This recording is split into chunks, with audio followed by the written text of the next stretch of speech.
Hey, Topping Our Lives Math Industry, and we are going to take a look at exponential equations. So, let's get started on what we're going to do. So right here, we have an equation. Yeah, what kind of equation is this? Yeah, it's a linear equation. What about the next one right over here?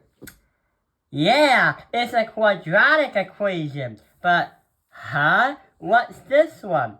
Since when did we find the time to have y equals some kind of number and, a variable as an exponent? What is this? So what we just learned, or what we have just encountered, is an exponential equation. And that is what the title of the video is. But hang on. How do we understand exponential equations? So usually when we try to graph this out, linear is usually just a graph and a line. When you think of a quadratic, it's like a U shape that looks like this. But with a exponential equation, we are going to see that the graph is going to be a bit different. Not a linear equation, it is curved, but it's not quadratic. It's gonna look like this. So it kind of looks like some kind of curve going off the curve of a highway. But what we are also gonna know is that there's a formula that we're gonna use. And sure enough, it looks like this. Y equals ABX. So what we're going to do now is understand how does this formula work? And how do we know what picture or what the graph looks like when we try to modify what's in the formula?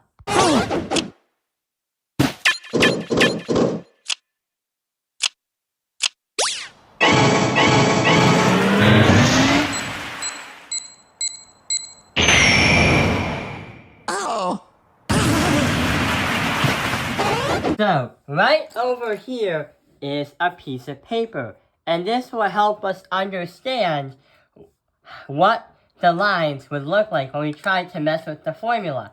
So let's start thinking. When we have the formula here, y equals ab to the power of x, we're going to play around with the letter b. If the b was in between the values of 0 and 1 and insert into that equation, what would it be called? Yeah, it's going to be called an exponential decay. But why is it called an exponential decay? If you take a look at the graph, the decay is going to look a curve that goes down like this. That's because it goes from left to right, and it just goes down like that. But what if we try to do it the other way? If you have a b that's greater than 1, what can we do? Well, if you put a value of b that's greater than 1, instead of an exponential decay, it's called an exponential growth. Which you probably heard if you're in science or statistics or biology, which is science. An exponential growth. But if you take a look on the graph, it's going to rise up. So it's going to start here, and it's going to go way up here. So it's going to look like that. So that is what the graphs are going to look like when you play around with the letter B. What happens if we play around with the letter A? What's going to happen? So that's going to be the next piece of paper. So right over here, we can show and demonstrate what the letter A is supposed to do.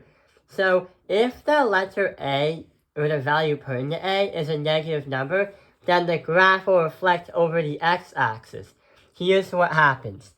If you have a positive value in for A, then the number is going to be following, or the line is going to be following the green line. If it was a negative number, like -2, -3, it's going to go way down, pointing down at the red line. So the A has the easiest position because all it does is it tells you if it's pointed up towards y, infinity y, or pointed down towards negative infinity y. So A has the easiest job. Positive, negative flips wherever it goes.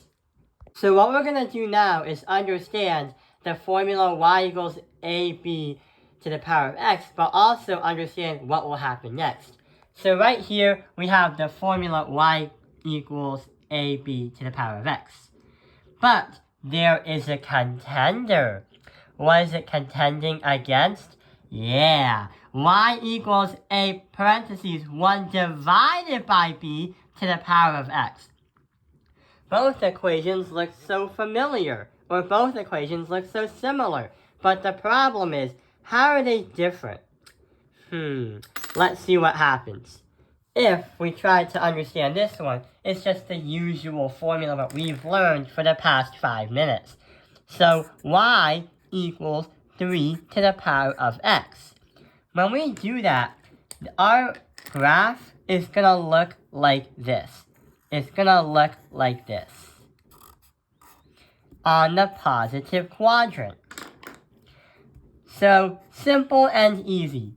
But what about the other side? We have 1 divided by b. How's that going to change it? Well, let's see what happens. Y is going to equal 1 divided by 3 parentheses to the power of x.